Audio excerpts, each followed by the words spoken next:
Hi guys, welcome back to another video. If you're new here, my name is Faith. I'm a registered nurse, and on this channel I talk more about general leveling up in nursing, and especially for those nurses who want to relocate from their countries to go and join the US workforce. This is the channel for you. So if you're new here, feel welcome, feel at home. If you're returning, thank you so much for your support. I really appreciate. So go ahead and subscribe to this channel because you're gonna learn a lot. So today guys, I'm going to talk about the steps that you will go through for you to become a registered nurse in the US. So without wasting no time, let's get right into it. They are all written here.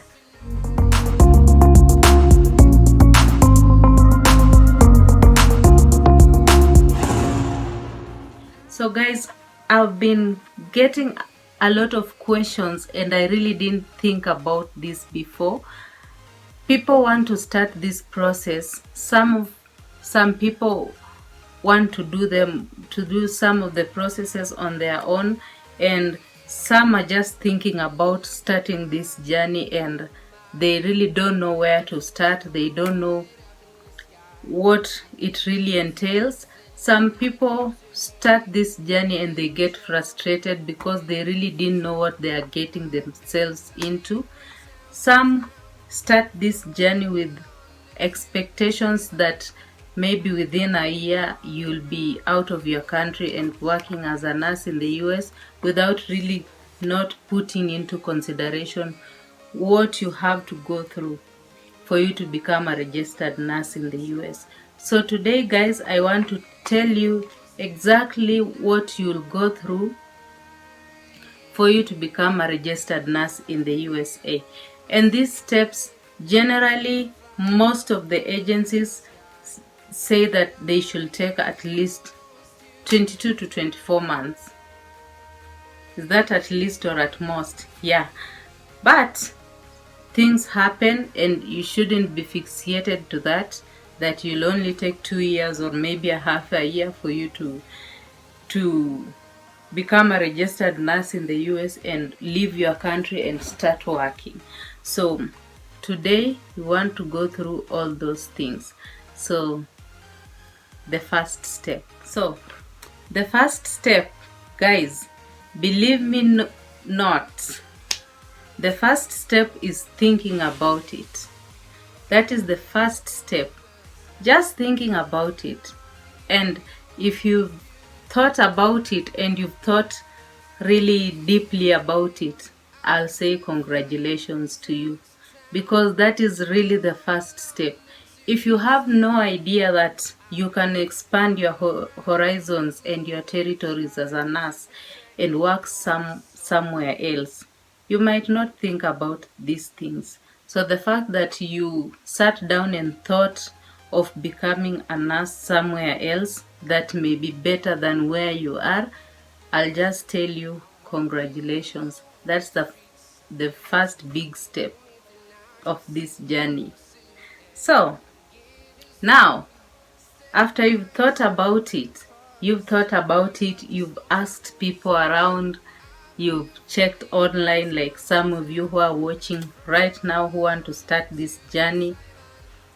Now you start acting on your dreams or your thoughts. Of course, it is kind of a dream in the beginning. So the first step that you will take, and these steps are kind of cyclical. So the first step that you will need to start it with is to start your CGFNS process. So for those of you who are new to the program and don't know what CGFNS is, CGFNS is generally a credentialing body. It's a body that you send your documents to, your nursing documents to, for them to be evaluated so that they make sure that you meet the US standards. So the CGFNS requires your high school certificate. They call it a diploma, but here it is a high school certificate. So you have to submit that to the CGFNS. You have also to submit your college transcripts or your transcripts from uni. Then you have to submit your license from the nursing council of your country. The nursing council also has to submit your certificate, so that they just want to make sure that you are meeting the qualifications of practicing in the USA, because some countries have lower standards of nursing than others, not really nursing but nursing education than others. So they just want to make sure that you are qualified for being a nurse in the US. Now, people ask for how long will this take for CGFNS to verify your documents. So the CGFNS journey depends on, one, your college or your university. So when they require the university or your college to send your transcript, those transcripts come directly from your college. You can't go and process them yourself and send them. What the much you can do is send that form that is supposed to be filled by your college to your college, and your college will have to prepare a new original transcript for you and send it to CGFNS. So depending on how fast your college will process your transcript and send it to CGFNS, and CGFNS receives it,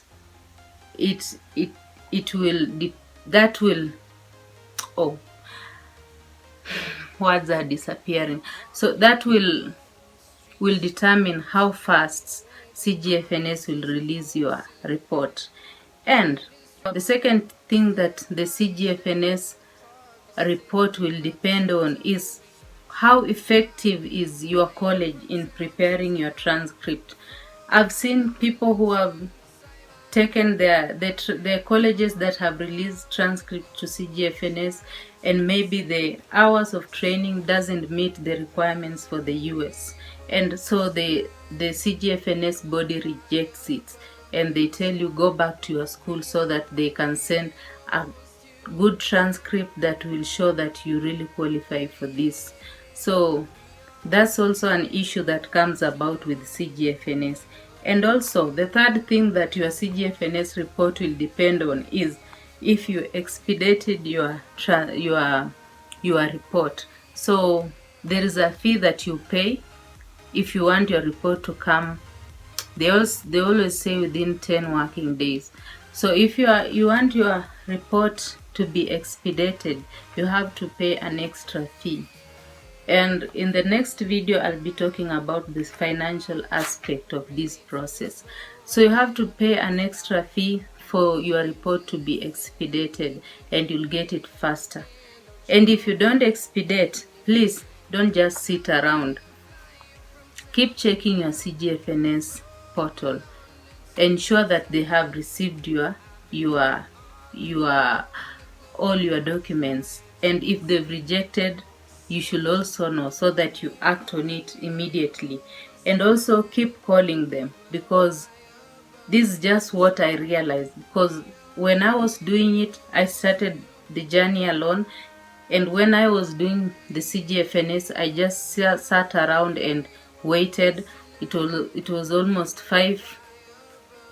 4 months and nothing was happening, and I started calling them. I could call them at least every week, just to make sure they are acting on my case. So within 5 months, I got my report, because I never expedited it. But if you are doing it on your own, please keep on contacting them, or if you can, pay the expedition fee, and things will move faster with CGFNS for you. So that is the first step. The next step in this process is now to apply for the board of nursing that you want to register yourself with. Now, the US has a lot of states, so There's Texas Board of Nursing, there is California, there is Ohio. There are so many states. There's Colorado. So you have to know which state that you are going to apply with. Now, things to consider when you are looking for a state that you want to apply with. Just ensure that you know which state that you want, because ensure that you know if the state is a multi-state or a compact state. Yeah, I think I've said it right. If not, I'll correct it on the screen. But there are some states that if you apply with, your license is restricted to that state. You can't go with that license and work in another state. Now there are other states that when you apply there, you can endorse your license and work in other states freely. Now the common one is Texas Board of Nursing. That is what I went for. So just keep in mind, as you are planning to apply, consider what state you want to apply to. Now, when you are applying, also look at their terms and conditions. There are some states that require TOEFL, not IELTS. So just keep that in mind. Look at whatever requirements they want. And there are some states that require a social security number. Of course, if you are an international nurse, you don't have the social security number. So just keep that in mind when you're choosing the state that you want to apply with. So I did mine with Texas Board of Nursing, and it is, when you are with Texas Board of Nursing, you can endorse your license to other states. So that is the good thing about that. So just keep that in mind. Now that's the second step. The third step is your NCLEX review. Oh, I forgot to say something about the state that you are applying with. Now I'll talk about the Texas Board of Nursing. When you are applying with the Texas Board of Nursing, for you to finish everything with the Texas Board of Nursing so that they can allow you to sit for the NCLEX, you have to take a test called jurisprudence test. It is just a test about the law in Texas, and it's not a hard test. You can refer as you are doing it, so don't worry about that. Don't panic about it. It's just a few questions, and it is timed, but you can refer as you are doing it. So, and if you fail, you can redo it after 1 day. So yeah. Another thing about the Texas Board of Nursing is you have to do your fingerprints. Now, after you've applied with the Texas Board of Nursing, they will send you your fingerprints. You'll give them your address, they'll send you the fingerprints. You go fingerprint your fingerprints, and it is sent back to a body called, I don't go, something like that. You'll see it on the screen, and they will check if you have any criminal backgrounds and all that. After that fingerprinting, I think that's all you need to do with the Texas Board of Nursing. There are also some forms that you fill, and then you pay a fee of 10,000 shillings. That's how many dollars? Like $100. Yeah, that's what you pay with the Texas Board of Nursing. And after you've done that, now you go to the next step, which is the NCLEX. Now I'll put the NCLEX in 2 steps. The NCLEX review is the first step. So as you are doing all this, the CGFNS, the Board of Nursing stuff, please continue reviewing your content.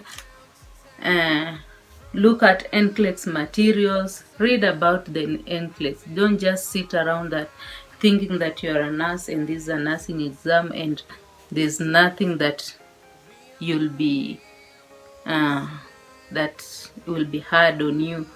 Please don't do that. Just start reading about the NCLEX. It's always the elephant in the room in this process.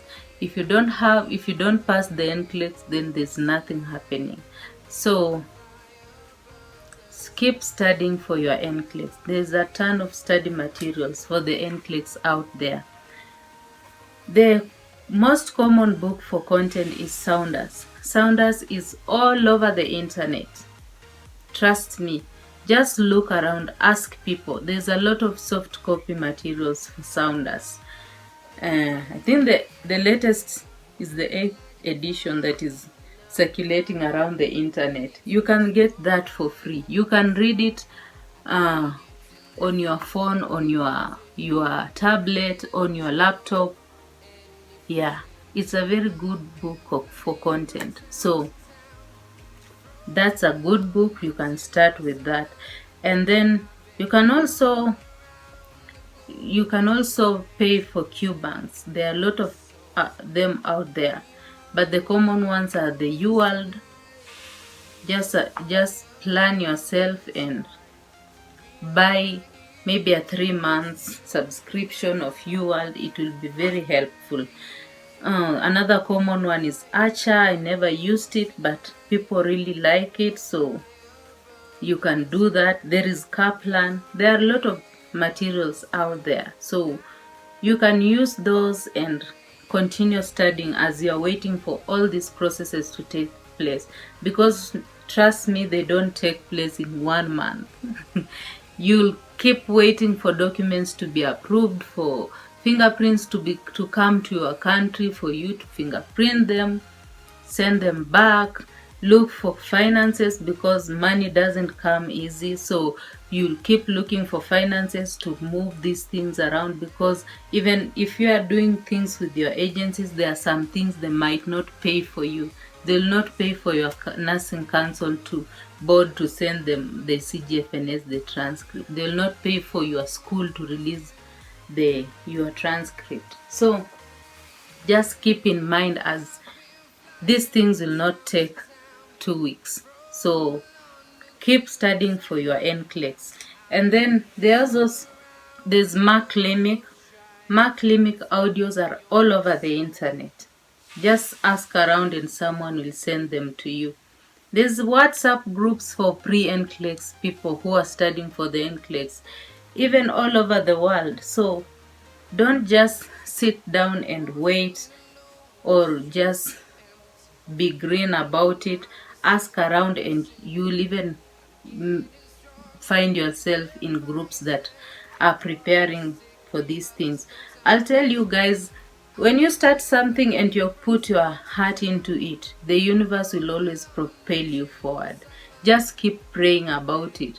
The right people will always come in your way, and they will make your dreams come true. People come into your life for a reason. So don't just sit around and feel sorry for yourself that you don't know where to start. Just start and things will keep moving. So apart from McClimic, there is Alpha Slice RN. I've seen him on YouTube, on Instagram, on Facebook. They train people for NCLEX and people love them. I don't know how much they charge, but you can try them. There is Remar. Is it Remar University? People love her, the lady there. So you can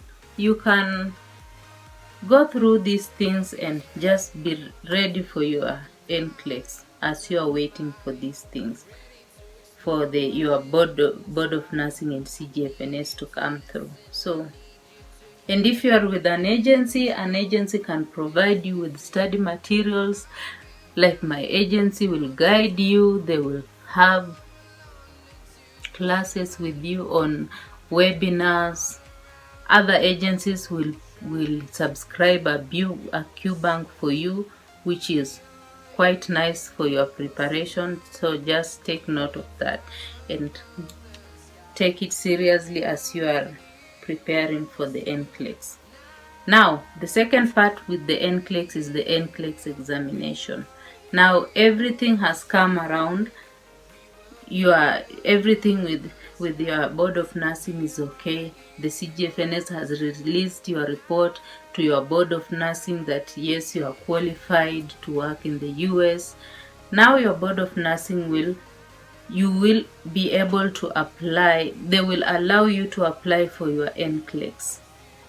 Now, your NCLEX, you will apply it through Pearson VUE. Now you will apply for your NCLEX, you have to pay a fee for that. If you are with an agency, they always pay for it. Sometimes some agencies, so like mine, paid for it. So you will pay the NCLEX, for the NCLEX the fee, and then you'll wait for Pearson VUE to give you an authority to test. It's called an ATT in short. Yeah, they'll give you authority to test, and then Pearson VUE will also give you a date when you will sit for your exam on the center that you applied to sit for, because like in Africa we have India and recently South Africa. Those are the two centers in Africa. Yeah, there are many centers all over the world for Pearson VUE. So Pearson VUE will schedule a date for you, the date that you will sit for your exam, with the time, everything you will know. Pearson VUE will send you that, and then you will travel to the country that you are going to take your exam to and sit for your exam. Yeah, just thing to know about Pearson VUE: when they give you an authority to test, it expires, I think, after 90 days. So the date for yourself, the date that you are going to test, but it should be within those 90 days that before your ATT expires. So, and just take note, like for myself, my date was cancelled like 2 times because of COVID. They had a lot of restrictions at the Pearson VUE Center, so every time they will schedule me a certain date, then it gets cancelled because there's a lot of people coming in that day to sit for the exam. So just be flexible and don't get frustrated. Yeah, COVID is here and it is really messing things up. So if you are doing this, just keep in mind there are some inevitable things that can happen. Don't let them mess you up. Just relax and it will be fine. So now you've done your NCLEX and you passed. The next step that you will do is you sit for your IELTS exam. IELTS exam is an English exam. An English exam that shows that you are fluent in English and you can write, speak, and talk in English. It is just a fluency exam for English. So IELTS exam is done with the British Council. You can study your own, that is, or you can get a tutor. There are a lot of IELTS tutors out there. Then you schedule a date, you go sit for the exam, and you have to get a band of 6.5 general and a band of 7 and above in speaking. 6.5 and above general and 7 in speaking. So yeah, that's basically it, IELTS. And then at the same time, you'll also be updating your CGFNS profile. Just make sure everything is on point.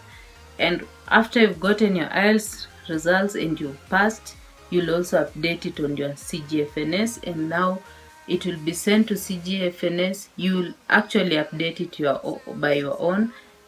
I did it on my own because I asked the people who are taking me through the IELTS exam. Those are the examiners, and they told me these days they don't send it. So I did it on my own. I sent it to CGFNS, the results, and that is when the CGFNS will release your visa screening certificate. Okay, so take this, put this in mind. If you're applying for an agency, IELTS may come as the first thing. Some agencies need you to have IELTS upfront, so don't get confused. IELTS may come as the first thing. Some people just decide to do the IELTS on their own as the first thing, which is fine. So this step might come before every step, or it might come in this order. So just take note of that. So your visa screening certificate has been issued. Now there is something called the I-140. The I-140, that's the next step I'm talking about. It is a form that you fill. It is like a petition. It's a form that you fill for your lawyer. And at this time, I'm sure even if you are using an agency, or no, even if you are doing it on your own, now you'll have to look for an agency, which is much easier. Yeah, it is much easier to do now these steps, the following steps, with an agency. Now, this is a form that an agency will send you, or it will be sent to you. You will fill it. Let me just read about it because I wrote it down. It's a form you fill for immigrant petition for alien workers, and it's submitted to the USCIS, United States Citizenship and Immigration Services, by the prospective employer to petition an alien to work in the US on a permanent basis. So this is a form that you fill, and then it is sent to the USCIS, and then our lawyer who is in your agency will petition for you. Now that lawyer is from your agency, which is your employer. Now they'll petition for you to get a permit to work in the US on permanent basis. That's generally what the I-140 form is for. And I think it's paid for, and it's paid for most of the time. Your agency will pay for you. That form was around 6 pages. So just keep that in mind. Now, after you filed your petition through your employer, now you'll wait until your I-140 is approved. Sometimes, some people it takes time, some people it doesn't take time. And especially if your agency is filing for a premium processing, it won't take time. Mine took 2 weeks. Other people it takes months, but if they are filing for a premium processing, it won't take time. They give it priority. So just take note of that. So if it takes more than 2 weeks, don't get frustrated. Maybe it wasn't petitioned in a premium, whatever. So just be patient.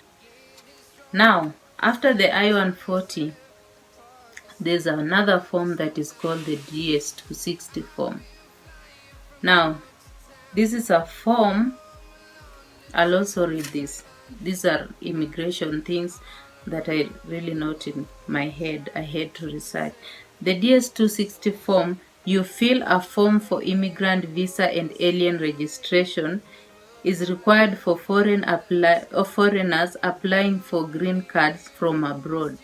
Its main purpose is to convey information to the National Visa Center, which is responsible for gathering additional information and documents and transferring your file to the US consulate near you.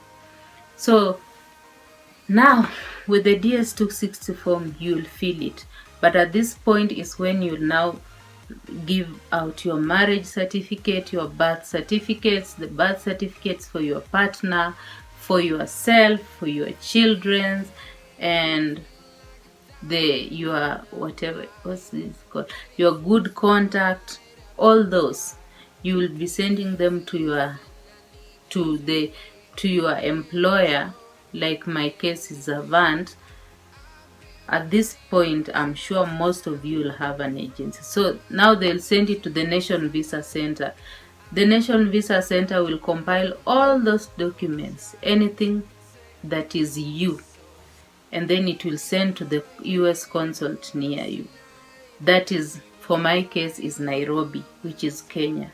So they will send to the consult near you, and after, if they've taken all your documents and sent them there, now you'll have a case that is complete. If you've given out all your documents and they are the complete, they'll give you a case complete. Now, at this point, they'll give you a priority date, complete date, and a priority date. So you'll be given those and you'll have a case complete. Now, after you've gotten your case complete, now the next step is the long wait. That's the step I'm in right now. So, in this long wait, if you applied to a state and to some reasons there's no job for you in that state, you might be able to endorse your license to a state that where a job opportunity will come about for you as you are waiting. But there's something I want to tell you about the long wait. It needs patience. It just needs patience, and you have to be positive about it. Now, there are some people who wait for very few months and after their case complete and they have an exit interview. But in our case right now, COVID has messed up so many things. Now there's a lot of backlog. I'm meant to understand that at some point last year, our country was retrograded. Yeah. So it wasn't current, so no visas were being issued. So there was a pile of people who are still waiting for their exit dates to be scheduled for an exit interview. So just keep that in mind, that this step will be there, the long wait. For my case was completed, I think, early August this year. So, and there are still some people from last year who haven't gotten their exit interview. So this journey needs patience. It is, at this point, it's totally individualized. If you saw someone who finished a lot faster, maybe in 2019, 2018 and backwards, there was no backlog. There was no COVID. Interviews were being scheduled very easily. So don't compare your journey with someone else's journey. So just take note of that. Now, after the long wait, you get the exit interview date,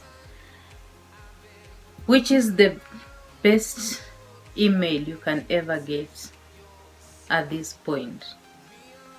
Now, this stage, when you get these dates, when they schedule you for an interview, you have to go to IOM. I haven't reached this stage yet, but I researched about it. You go for your medicals with the IOM. It is the International Organization for Immigration Medicals. So you have to go there, and remember the long wait. Within that long wait, please do your vaccination.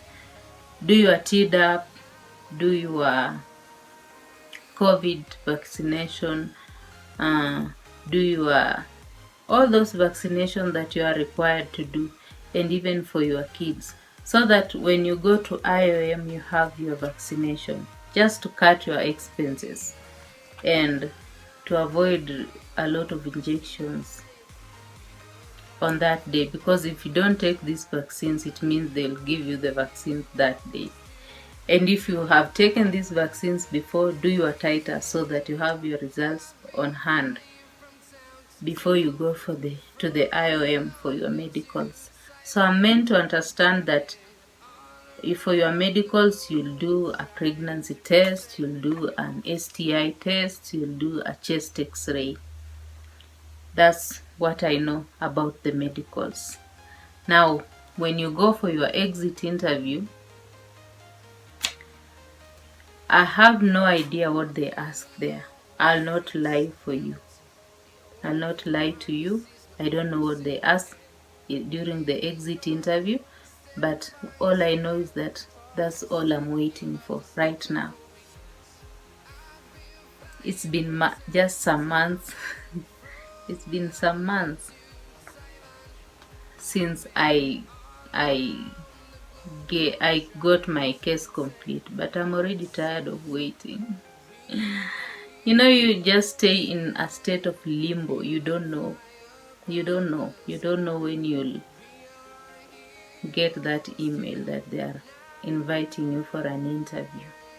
So I don't know what they ask about there. That I'll have to research, and when I go through that, I'll definitely come and tell you guys. So after you've done your exit interview and they verify that you are actually legit, then they'll tell you your visa is approved. That's the best news you can ever receive. And I'm meant to understand that when your visa is approved, it expires after some months. I don't know after exactly how many months, but within those months you should be out of your country. That's what I know. So I'm also meant to understand that when your visa is approved, when they tell you your visa is approved, they will also remain with your passport, and after some, I don't know how long, they will send you your passport. I don't know if it's a week. They'll send you your passport with a visa stamped in it and a package of all your documents that they've been collecting about you, and then you'll leave the country with those documents and give it to the immigration in the US the moment you land there. That's all I know about the last step that I haven't reached yet. But basically, guys, that is what you should expect in the whole process of becoming a registered nurse in the US until you touch down in the US. Now, remember, there'll be things happening in between. Life doesn't stop because you are preparing for the NCLEX, because you are on this journey. So don't pressure yourself. If some things happen, it's okay. Some people get pregnant, some people go through stuff. It's fine. Just don't give up. Don't give up. The journey is long, but it will be worth it in the end, because there is a reason why you thought about it and why you started this journey. Okay? So don't give up. You see, when you are climbing a mountain, it is usually tough. But when you get to the peak, the views are spectacular and it becomes worth it. So don't give up. So that is it, guys. That is our video today. I hope you've learned something. I hope you get into this journey with a prepared mindset. I hope you don't think of just 8 months and you'll be in the US. Think of patience and just asking the angels to go with you. Okay? Because you'll need that. And don't forget to pray about everything. So that is it, guys. If you learned something about this in this video, please like this video. It will really help us so that YouTube can show it to many more people who will want to learn from it. And also, if you are new and you haven't subscribed, what are you waiting for? Please subscribe. Let's get to 300. We are now at 279, and I'm so thankful for you guys. Yeah, and I'll see you in the next video. Bye.